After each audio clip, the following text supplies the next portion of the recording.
श्रुति बेटा, तैयार हुई या नहीं अभी तक? लड़के वाले आते ही होंगे। बस हो गई माँ। इतनी देर से ठीक से बाल बांधने की कोशिश कर रही हूँ, लेकिन आज कुछ भी अच्छा ही नहीं लग रहा मुझ पर। तुम मेरे बालों में ये क्लिप लगा दो। अरे बेटा, तू तो सादगी में ही इतनी सुंदर लगती है। इधर आ, ला मैं तेरे बाल बांध देती हूँ। कुछ देर बाद घर की डोरबेल बजी और उन्होंने लड़के वालों का स्वागत किया। हमारी तरफ से तो रिश्ता बिल्कुल पक्का है। पंडित जी से बात करके शादी की डेट निकलवा लेंगे। जितनी जल्दी शादी हो जाए उतना अच्छा है। शादी की तारीख पक्की करवाने के लिए श्रुति के पापा ने पंडित जी को उन दोनों की कुंडली दिखाई, लेकिन कुंडली देखकर पंडित जी कुछ परेशान से हो गए। क्या बात है पंडित जी, आप इतने परेशान क्यों हो गए? कुंडली में कुछ दोष है क्या? कुंडली तो ठीक है, लेकिन अगर मेरी बात मानो तो अपनी बेटी की शादी वहां मत करो, वरना तुम्हारी बेटी जिंदगी भर के लिए पछताएगी। क्या मतलब पंडित जी, मैं कुछ समझा नहीं। समझ तो मैं भी नहीं पा रहा हूँ, लेकिन इतना जरूर दिख रहा है कि तुम्हारी बेटी वहां शादी करके खुश नहीं रहेगी। वो बहुत हिंसक प्रवृत्ति के लोग हैं। अगर रिश्ता वापस ले लोगे तो अच्छा रहेगा। समझ नहीं आ रहा कि आखिर लड़के वालों के बारे में पूछूं तो पूछूं किससे। अगर मोहन भाई साहब से पूछा तो वो तो यही बोलेंगे कि मैंने रिश्ता करवाया है तो आंख मूंद कर तय कर दो। मुझे किसी और से ही बात करनी होगी, लेकिन किससे बात करूं? कौन है जो उनको जानता है? अरे वो लोग धौलपुर के हैं, और धौलपुर में आपके एक दोस्त भी तो रहते हैं। आप एक बार उनसे बात करके देखिए, क्या पता उन्हें लड़के वालों के बारे में कुछ पता हो। श्रुति के पापा ने अपने दोस्त के पास फोन किया और जैसे ही उन्होंने अपने दोस्त को लड़के वालों का नाम बता दिया और उनके बारे में पूछा तो उनके दोस्त ने भी रिश्ता करने से साफ मना कर दिया। मेरी बात सुनो, उस घर में तो भूल कर भी अपनी बेटी का रिश्ता मत कर देना। लड़का एक नंबर का शराबी और जुआरी है। अभी भी समय है, रिश्ता तोड़ दो, वरना बेटी की जिंदगी खराब हो जाएगी। जब श्रुति के पापा ने अपने दोस्त के मुंह से ये बातें सुनी तो उन्होंने बिना कुछ सोचे समझे रिश्ता तोड़ दिया। लेकिन ये बात लड़के वालों को बर्दाश्त नहीं हुई तो वो अगले ही दिन उनके घर आ धमके। क्या आप ये बताने का कष्ट करेंगे कि आपने इस रिश्ते को क्यों तोड़ दिया? रिश्ता पक्का करने के बाद इस तरह तोड़ देना इज्जतदार लोगों को शोभा देता है क्या? गांव वाले पूछेंगे तो हम क्या बोलेंगे कि क्यों हमारे बेटे का रिश्ता टूट गया? देखिए बहन जी, रिश्ता करने से पहले हमारे सामने आपकी कोई खोल नहीं हुई थी, लेकिन अब हो चुकी है और हमें पता चल चुका है कि आपका बेटा एक नंबर का शराबी और जुआरी है। इसलिए ऐसे लड़के के साथ हम अपनी बेटी की शादी नहीं कर सकते। क्या तू मेरे बेटे के साथ अपनी बेटी की शादी नहीं करेगा? एक आखिरी मौका दे रही हूँ तुझे, या तो तू इस रिश्ते को कबूल कर ले, वरना ऐसा हाल कर दूंगी कि अगर तेरी बेटी ने मेरे बेटे से शादी नहीं की तो वो किसी और से शादी करने लायक भी नहीं रहेगी। ये तो हद ही हो गई। अगर हम आपको कुछ कह नहीं रहे हैं तो इसका मतलब ये नहीं है कि आप कुछ भी बोलती जाओगी। अभी के अभी निकल जाइए आप हमारे घर से, और आज के बाद फिर कभी भी यहाँ पर दिखाई मत देना। लड़के की माँ को ये बात बर्दाश्त नहीं हुई और उन्होंने लड़की पर हाथ उठा दिया। ये सब देखकर श्रुति के मम्मी पापा भी आंख बबूले हो उठे और उन्होंने धक्के मारकर उन लोगों को घर से बाहर निकाल दिया। लेकिन वहां से जाते जाते लड़के की माँ ने कहा, इस बेइज्जती को तो हम कभी नहीं भूलेंगे। ये बात अच्छी तरह कान खोलकर सुन लो। तेरी बेटी की शादी अगर मेरे बेटे से नहीं हुई तो अब और किसी से नहीं होगी। बहुत घमंड है ना तुम्हें अपनी बेटी की सुंदरता पर। देखना तुम्हारी बेटी का अब क्या हाल होगा। बहुत लड़ाई झगड़े के बाद गांव वालों ने उन लोगों को धक्के मारकर वहां से निकाल दिया। लेकिन उस दिन के बाद श्रुति की तबीयत अचानक खराब रहने लगी। वो पहले जितनी सुंदर थी उसकी सुंदरता दिन पर दिन ढलती गई। वो पूरे दिन अकेली अपने अंधेरे कमरे में बैठी रहती, दिन भर कुछ खाती नहीं। उसका शरीर तो मानो सूख कर बिल्कुल कांटा हो गया था। उसकी हालत देख देख कर घर वालों को उसकी चिंता होने लगी। पता नहीं हमारी बच्ची को किसकी नजर लग गई।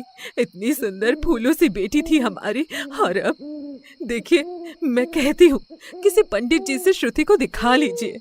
जब से उसका रिश्ता टूटा है तब से ही उसकी हालत ऐसी होती जा रही है। अरे तुम ये फालतू की बातें मत सोचो। डॉक्टर ने कहा है ना कि उसे ठीक होने में थोड़ा समय लगेगा, तो इंतजार करो।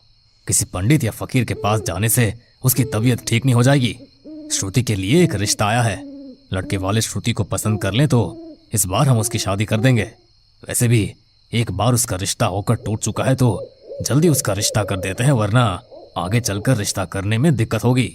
श्रुति के लिए जो ठीक ठाक रिश्ता आया, उसके पापा ने उसके लिए वो रिश्ता पक्का कर दिया। शादी का दिन भी तय हो गया। लेकिन जैसे जैसे शादी का दिन नजदीक आता गया, वैसे वैसे श्रुति की हालत और बिगड़ने लगी। अब तो उसके अपने घर वालों से बातचीत करना भी बंद कर दिया था। बस हर समय अपने कमरे में अकेली बैठी रहती और कमरे की दीवार की तरफ एकटक देखती रहती, जैसे तो मानो उसे कोई मानसिक बीमारी हो गई हो। धीरे धीरे उसने नहाना भी बंद कर दिया और उसके शरीर से किसी मरे हुए जानवर जैसी दुर्गंध आने लगी। पता नहीं मेरी बच्ची को क्या हो गया। ऊपर से ये भी मेरी बात नहीं सुन रहे। मुझे खुद ही मेरी बच्ची को लेकर कहीं जाना होगा। श्रुति की मम्मी उसकी ऐसी हालत देख देख कर बहुत परेशान हो चुकी थी। वो उसे किसी तांत्रिक के पास लेकर जाना चाहती थी, लेकिन वो ऐसे किसी को नहीं जानती थी जो इन चीजों का इलाज कर सके। तभी एक दिन श्रुति की कॉलेज की एक फ्रेंड अचानक उससे मिलने आई। नमस्ते आंटी, आपने पहचाना मुझे? मैं निधि, श्रुति के साथ कॉलेज में पढ़ती थी। अरे हाँ बेटा, मैं तुम्हें पहचानूंगी क्यों नहीं। आओ अंदर आ जाओ, श्रुति अपने कमरे में है। निधि श्रुति के कमरे में गई, लेकिन उसकी ऐसी हालत देखकर वो भी चौंक उठी। श्रुति को देखकर ऐसा लग रहा था जैसे तो न जाने वो कब से बीमार हो, और उसके कमरे से आने वाली वो दुर्गंध निधि के लिए असहनीय हो रही थी। श्रुति, ये तुम्हें क्या हो गया है? तुम इतनी कमजोर कैसे हो गई? तुम्हारी तबीयत वगैरह ठीक नहीं है क्या? और ये बदबू? श्रुति ने एक बार उसकी तरफ देखा और फिर वापस कमरे की दीवार को घूरने लगी। वो अपने पैरों को बिस्तर पर मारती हुई लगातार दीवार को ही घूरे जा रही थी। तभी उसकी मम्मी उनके लिए चाय नाश्ता लेकर आई। गर्मी का मौसम था, चाय भी बहुत गर्म थी, लेकिन श्रुति ने चाय का कप उठाया और एक ही घूंट में गरम गरम चाय पी गई। ऐसा लग रहा था मानो इतनी गरम चाय पीकर उसका गला अंदर से पूरा जल गया होगा, लेकिन उसे तो मानो कुछ फर्क ही नहीं पड़ा। उसने एक घूंट में चाय पी ली और अपने बिस्तर पर चादर ओढ़कर अपना चेहरा भींचकर लेट गई। निधि को भी उसका वर्ताव कुछ समझ नहीं आया, तो वो उसकी मम्मी के साथ कमरे से बाहर आ गई। श्रुति ठीक नहीं है आंटी, उसके ऊपर कोई टोटका किया गया है, वरना एक अच्छे भले इंसान की हालत ऐसी नहीं होती। मेरे बड़े पापा हमेशा ऐसी चीजों का उतारा करते हैं, तो मैं उसे देखकर ही समझ गई थी कि उसके साथ ऐसी कोई परेशानी है। आप श्रुति को लेकर मेरे घर आना, और अगर वो आने में कुछ आनाकानी करे तो आपके घर के मंदिर में माता रानी का जो सिंदूर रखा होगा उसका टीका उसे लगा देना। ये सब बोलकर निधि वहां से चली गई। श्रुति की मम्मी को भी उसकी कही हुई सब बातें समझ आ गई थी। श्रुति की मम्मी ने अगले दिन श्रुति को उठाया। श्रुति बेटा, मुझे कहीं काम से बाहर जाना है, तो तुम भी मेरे साथ चलो। मेरा अकेले जाने का मन नहीं कर रहा। आपको कितनी बार कहा है कि मुझे बाहर नहीं जाना, तो क्यों मेरे साथ जबरदस्ती करती रहती हो? जाना है तो खुद जाओ, और अगर नहीं जाना तो घर में बैठो। श्रुति की बात सुनकर उसकी मम्मी समझ गई कि कोई तो है जो श्रुति को घर से बाहर नहीं जाने देना चाहता। इसलिए निधि ने जैसा बताया था, श्रुति की मम्मी ने घर के मंदिर में रखा माता रानी के चरणों का सिंदूर श्रुति के माथे पर लगा दिया, तो श्रुति का शरीर ढीला पड़ गया। वो देर ना करते हुए श्रुति को उसकी फ्रेंड निधि के घर लेकर चली गई। निधि के बड़े पापा ने पहले से ही वहां पूजा की तैयारी करके रखी थी। उन्होंने श्रुति के आते ही उसके ऊपर गंगा जल छिड़क दिया और उसे अपने पास बैठा लिया। बहुत भयानक टोटका किया है तुम्हारी बेटी के ऊपर। ऐसा टोटका कि ये दिन पर दिन बदसूरत हो जाए और किसी बीमारी से मर जाए। अच्छा हुआ जो समय पर आप इसे यहाँ लेकर आ गई, वरना अगर 1 महीना और बीत जाता तो तुम्हारी बेटी को बचाना असंभव हो जाता। लेकिन आखिर मेरी बेटी के साथ ये सब किया किसने और क्यों? मेरी बेटी से भला किसी की क्या दुश्मनी है? वो सब मैं तुम्हें बाद में बताऊंगा, पहले इसका निवारण करना ज्यादा जरूरी है। निधि के बड़े पापा ने अपने हाथ में एक नींबू लिया और उसके अंदर 2 लौंग लगा दी, लेकिन जैसे ही वो लौंग नींबू के अंदर गई, वैसे ही श्रुति बहुत जोर से चिल्लाई, जैसे तो उसके शरीर पर कोई चाकू से वार कर रहा हो। छोड़ो मुझे, मुझे बहुत दर्द हो रहा है। ये क्या कर रहे हो तुम लोग मेरे साथ? बेटा बेटा क्या हो गया तुझे? ये क्या हो रहा है इसे? आगे मत बढ़ना, थोड़ी देर बाद तुम्हारी बेटी ठीक हो जाएगी, लेकिन अभी इसके पास मत आना। निधि के बड़े पापा ने उस नींबू को बुरी तरह निचोड़कर आग में डाल दिया और श्रुति वैसे ही चिल्लाने लगी जैसे उसका शरीर आग में जल रहा हो। निधि के बड़े पापा ने श्रुति के सर पर एक भभूति लगाई तो श्रुति को वहीं पर भयानक उल्टी होने लगी, लेकिन उसकी उल्टी के अंदर कुछ काली राख से निकली और कुछ लौंग के दाने। निधि और श्रुति की मम्मी भी ये देखकर हैरान थे। श्रुति बहुत देर तक वहां उल्टियां करती रही और बेहोश होकर गिर पड़ी। निधि के बड़े पापा ने श्रुति के ऊपर गंगा जल छिड़का। श्रुति होश में आई तो उन्होंने उसे मंत्रों से पढ़ा हुआ पानी पीने के लिए दिया। उसने जैसे ही वो पानी पिया तो एक अजीब सा काला साया उसके शरीर से निकलकर वहां से दर्द से चीखता हुआ उनके घर के दरवाजे से बाहर की तरफ निकल गया। श्रुति की मम्मी को तो अपनी आंखों पर यकीन नहीं हो रहा था कि अभी अभी उनकी बेटी के साथ ये क्या हुआ। ये सब मेरी बेटी के साथ क्या हुआ बाबा? वो अब ठीक तो है ना? हाँ, तुम्हारी बेटी अब बिल्कुल ठीक है, लेकिन तुम अपने घर में हर रोज पूजा पाठ करना और किसी का भी दिया हुआ खाना मत खाना और ना ही किसी अनजान को अपने घर के अंदर आने देना। अपनी बेटी के लिए 1 साल तक घर में हर महीने हवन करवाना, तो तुम्हारी बेटी के ऊपर फिर कभी कोई खतरा नहीं आएगा। आपका बहुत बहुत धन्यवाद बाबा, हम बिल्कुल ऐसा ही करेंगे। लेकिन मेरी बेटी के साथ आखिर ऐसा किया किसने? कौन है जो मेरी बेटी की जान का दुश्मन बन गया? कुछ समय पहले शादी को लेकर लड़के वालों से आपका झगड़ा हुआ था। कोई तुम्हारे घर आया था। उन लोगों ने ही श्रुति को मारने के लिए उसके ऊपर टोटका किया कि पहले तो वो अपनी सुंदरता खो दे, उसके बाद धीरे धीरे वो अपना मानसिक संतुलन खो दे और उसके बाद उसका पूरा शरीर गल जाए और वो इसी तरह लाचारी में अपना दम तोड़ दे। उन्होंने ही तुम्हारी घर की दहलीज पर तुम्हारी बेटी के लिए टोटका करके गाड़ दिया था। घर की दहलीज पर गंगाजल छिड़क देना और पूजा सामग्री के साथ कपूर को वहां जला देना और वहां एक तुलसी का पौधा लगा देना। तुलसी माँ तुम्हारे घर की रक्षा करेंगी। ये सब सुनकर श्रुति की मम्मी के पैरों के तले से जमीन खिसक गई। वो श्रुति को लेकर घर आई और जब उन्होंने सारी बात श्रुति के पापा को बताई तो सब कुछ जानकर उनकी आंखों में भी आंसू आ गए। निधि के बड़े पापा के बताए अनुसार उन्होंने घर की दहलीज पर गंगाजल छिड़क कर पूजा सामग्री के साथ कपूर को जला दिया और वहां पर तुलसी माँ की स्थापना की और तुलसी माँ के रक्षण से उनके घर के भीतर फिर कभी किसी नकारात्मक ऊर्जा ने प्रवेश नहीं किया। घर में 1 साल तक हवन होते रहे। भगवान की कृपा से आज श्रुति बिल्कुल ठीक है और उसका एक हंसता खेलता परिवार भी है। ये कोई कहानी नहीं बल्कि एक सच्ची घटना है कि किस तरह लोग इस हद तक भी गिर सकते हैं। इसलिए हमेशा सावधान रहो और कभी भी आपके साथ ऐसा कुछ हो तो जल्द से जल्द उसका निवारण करवा लो, क्योंकि कभी कभी इंसान इन चीजों को समझने में बहुत देरी कर देता है और इसी कारण कभी कभी वो अपना सब कुछ खो बैठता है। ये कहानी हमारे एक सब्सक्राइबर हर्षपाल की कहानी पर आधारित है। आइए शुरू करते हैं आज की कहानी। मेरा नाम राहुल है। ये बात उस समय की है जब मैं IIT कानपुर में इंजीनियरिंग का छात्र था। एक रात करीब 3 बजे होंगे। बाहर चारों ओर अंधकार का साया था। सड़क पर लगा लाइट का खंभा बीच बीच में जल उठता था। सड़क सुनसान थी और कभी कभी कोई कार सन्नाटे को चीरती हुई आती, फिर सब सुनसान हो जाता। सड़क के पास ही एक अपार्टमेंट में मैं और मेरा सहपाठी वरुण सो रहे थे। अचानक मेरी नींद टूटी और मुझे जोरों की प्यास लगने लगी। मैं पानी पीने चला गया, तभी मैंने खिड़की से कोई परछाई देखी। मैं डर गया। मैंने धीरे से खिड़की खोली और नीचे सड़क की ओर देखा। बाहर का नजारा देखकर मैं सहम गया। मैं भागकर वरुण के पास आया। वरुण, वरुण, जल्दी उठ और बाहर देख।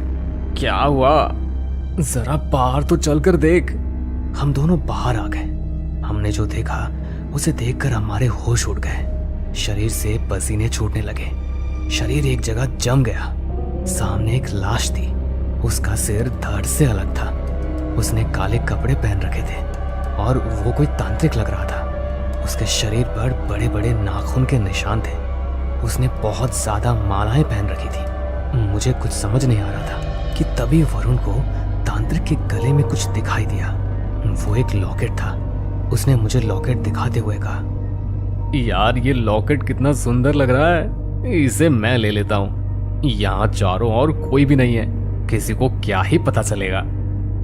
नहीं, हमें इसे नहीं लेना चाहिए। कहा जाता है कि मरे हुए लोगों का सामान नहीं लेना चाहिए, हमें खतरा हो सकता है। मेरे खूब समझाने पर भी वरुण नहीं माना।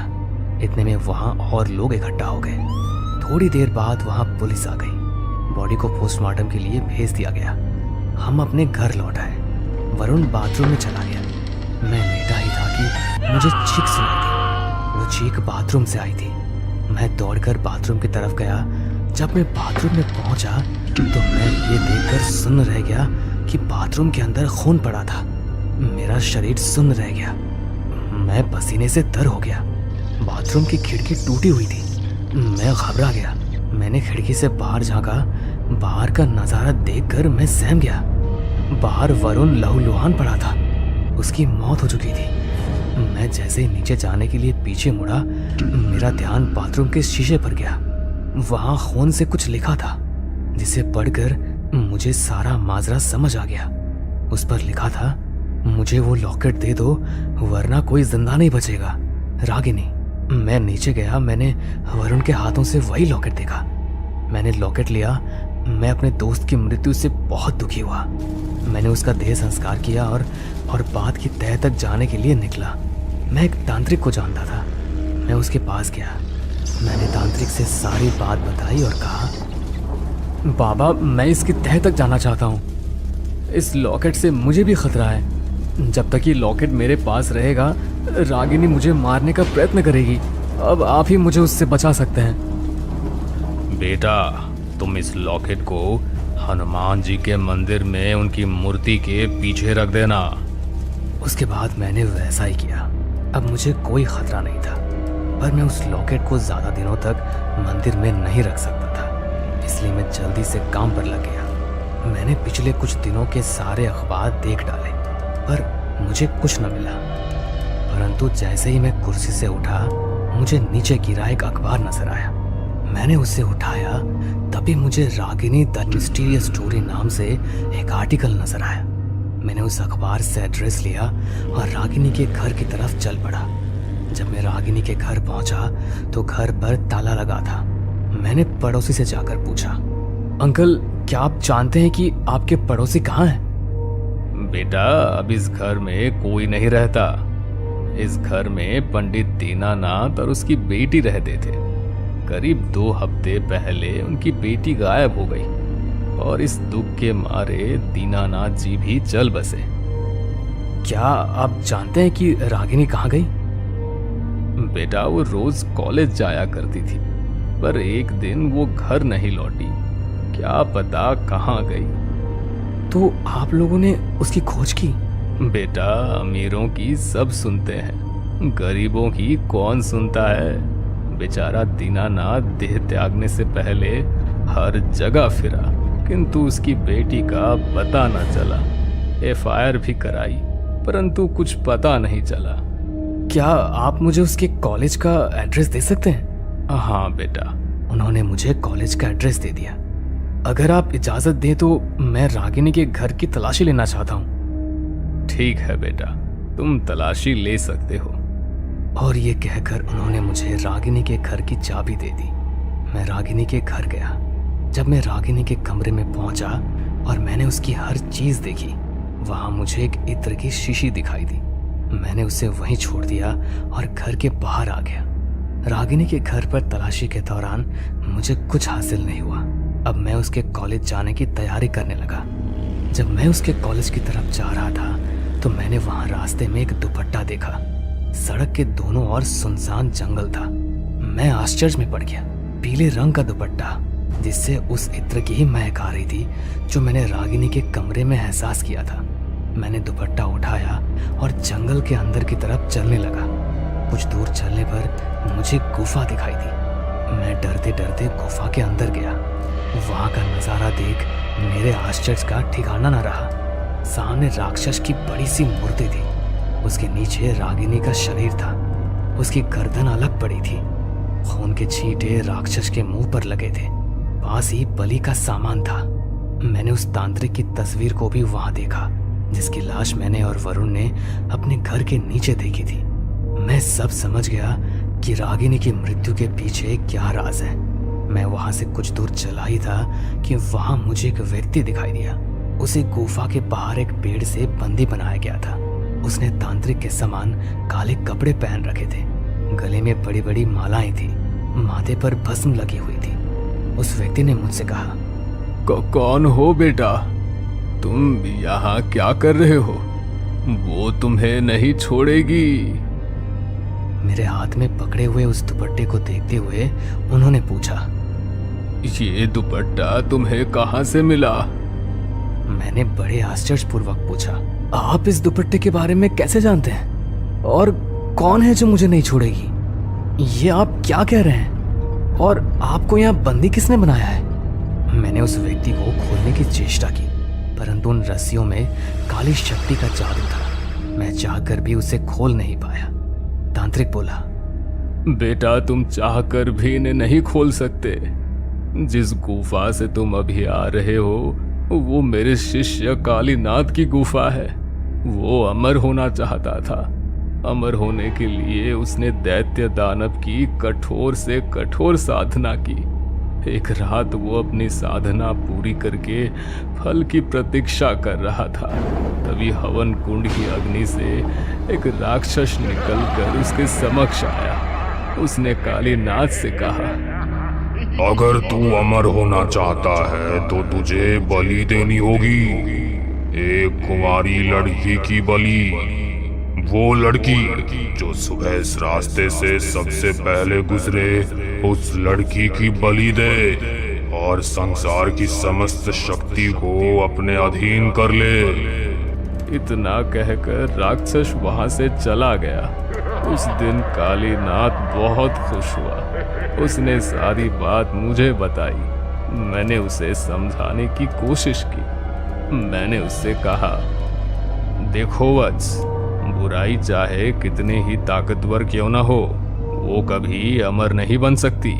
ऐसा होना सृष्टि के नियमों का उल्लंघन करना है। मेरे खूब समझाने पर भी वो नहीं माना और वहां से गुस्से में चला गया। जाते समय मैंने उससे कहा, देखो वत्स, यदि तुम ऐसा कार्य करोगे तो मुझे स्वयं तुम्हें रोकना होगा। उस वक्त तो उसने कुछ नहीं कहा और वहां से चला गया। अगले दिन जब मैं सो रहा था, उसने मेरी दी शक्ति के द्वारा मुझे कैद कर दिया। अगले दिन सवेरे जब रागिनी अपने कॉलेज के लिए निकली तो कालीनाथ ने उसे पकड़कर गुफा में कैद कर दिया। वो लड़की चिल्लाती रही, परंतु पापी ने उसे नहीं छोड़ा। उसने रागिनी की बलि देकर राक्षस की भूख शांत की। बदले में राक्षस ने उसे शक्तियों से भरा एक लॉकेट दिया और कहा, जो भी इस लॉकेट को धारण करेगा वो संसार में व्याप्त सभी काली शक्तियों का स्वामी हो जाएगा। परंतु इतना ध्यान अवश्य रखना, ये शक्तियां तुम पर हावी न होनी पाए। इस लॉकेट की वजह से रागिनी ने तांत्रिक को मारा। रागिनी की सारी शक्ति इस लॉकेट में है, इसलिए वो इस लॉकेट को हासिल करना चाहती है। परंतु बाबा, जब हम तांत्रिक की लाश के पास पहुंचे थे तब भी लॉकेट वहीं था, और जब मैं वरुण की लाश के पास पहुंचा तब भी लॉकेट वरुण के हाथ में ही था। रागिनी को लॉकेट ले जाने का अवसर 2 बार मिला, फिर उसने लॉकेट क्यों नहीं लिया? बेटा, रागिनी लॉकेट खुद हासिल नहीं कर सकती। रागिनी को लॉकेट तभी स्वीकृत होगा जब कोई खुद अपने हाथों से उसे लॉकेट दे, और यदि उसे एक बार लॉकेट मिल गया तो वो शक्तिशाली हो जाएगी। फिर उसे रोकने का कोई साधन नहीं होगा। बाबा, क्या कोई उपाय है जिससे रागिनी की आत्मा को मुक्ति मिल सके? बेटा, हमें उस लॉकेट को नष्ट करना होगा। लेकिन बाबा, उसे तो हम अभी भी नष्ट कर सकते हैं ना? बेटा, जैसा तुम समझ रहे हो ऐसा नहीं है। उस लॉकेट को तभी नष्ट किया जा सकता है जब पूर्णिमा की रात हो और चंद्रमा बिल्कुल तुम्हारे सिर पर हो, तभी उसे मारा जा सकता है। तो ठीक है बाबा, मैं उस लॉकेट को लेकर आता हूँ। आप बस इतना बता दीजिए कि पूर्णिमा की रात कब है। बेटा, तुम्हें जल्दी करनी होगी। पूर्णिमा की रात आज ही है। इसके बाद मैं लॉकेट लेने चला गया। जब मैं लॉकेट लेकर लौटा तो मैंने जो देखा उसे देखकर मैं सुन्न रह गया। मेरा शरीर पसीने से तर हो गया। तांत्रिक का शरीर खून से सना हुआ था। उसकी गर्दन रागिनी के हाथों में थी। रागिनी की लाल लाल आंखें, बड़े बड़े नाखून, भयानक चेहरा था। वो तांत्रिक को नोच नोच कर खा रही थी। मैं ये सब देखकर घबरा गया। मेरे पसीने छूटने लगे। मैंने जल्दी से अपनी बाइक ली और भागने लगा। रागिनी ने मुझे देख लिया। वो मेरे पीछे आने लगी। मैंने बाइक तेज कर ली। वो अभी भी मेरे पीछे आ रही थी। रात हो चुकी थी। कुछ दूर चलकर मुझे एहसास हुआ कि वो मेरे पीछे नहीं है। सुनसान जंगल में आकर मेरी बाइक का पहिया जाम हो गया। मुझे कुछ समझ नहीं आ रहा था। जैसे ही मैंने नीचे देखा तो मैं आश्चर्य में पड़ गया। डर ने मुझे घेर लिया। मेरे रोंगटे खड़े हो गए। जमीन से 2 हाथ निकले हुए थे और मेरे बाइक के पहिए को पकड़े हुए थे। ये देखकर मेरी चीख निकल गई। मैं बाइक को वहीं छोड़ आगे की ओर दौड़ा। मेरी बाइक मेरे पीछे पीछे आ रही थी। अचानक मुझे ठोकर लगी और मैं गिर गया। बाइक मेरे निकट आती जा रही थी। अचानक मेरी बाइक मेरे दोनों पैरों पे चढ़ गई। मेरे दर्द के मारे चीख निकल गई। मेरे पैर की हड्डी टूट चुकी थी। पैर में खून बह रहा था। मैं हाथों के सहारे सरक सरक कर सड़क के किनारे आया। मेरी बाइक वहीं आकर मेरे पास गिर पड़ी। मैं दर्द से करा रहा था। अचानक मेरी नज़र एक ट्रक पर गई। ट्रक ड्राइवर की आंखें लाल थी। वो पूरी स्पीड से मेरी तरफ ही आ रहा था। उस पर रागिनी की आत्मा ने कब्जा कर लिया था। मैंने जल्दी से अपनी जेब से वो कागज़ निकाला जिस पर रागिनी का आर्टिकल लिखा था, क्योंकि उस कागज़ के सिवा मेरे पास और कुछ नहीं था। मैं अपनी बाइक के पास सरकते हुए गया। मैंने अपनी बाइक को न्यूट्रल कर रेस छोड़ दी और कागज़ को पेट्रोल में भिगोकर इंजन के पास लगा दिया। कागज़ में आग लग गई। मैंने देखा चांद सर के ऊपर था। ट्रक अभी भी मेरी तरफ ही आ रहा था। मैंने लॉकेट को आग में रख दिया। कागज़ के साथ लॉकेट भी जल गया। लॉकेट के जलते ही ट्रक में भी आग लग गई और रागिनी का अंत हुआ। उसे मुक्ति मिल गई। परंतु उस दिन मैंने अपने दोनों पैरों और अपने दोस्त को खो दिया। हमें पूरा यकीन है दोस्तों कि आप लोगों को ये कहानी ज़रूर पसंद आई होगी। अगर आपके साथ भी कुछ ऐसे अनकहे किस्से हो चुके हैं तो प्लीज़ हमारे साथ शेयर करें। हम ज़रूर अपने चैनल पर उनको दिखाएंगे। हमारी ईमेल आईडी नीचे डिस्क्रिप्शन बॉक्स में दी गई है, तो प्लीज़ हमारे वीडियो और चैनल को शेयर एंड सब्सक्राइब करें और बने रहे हमारे साथ ऐसे ही अनकहे किस्से और कहानियाँ सुनने के लिए।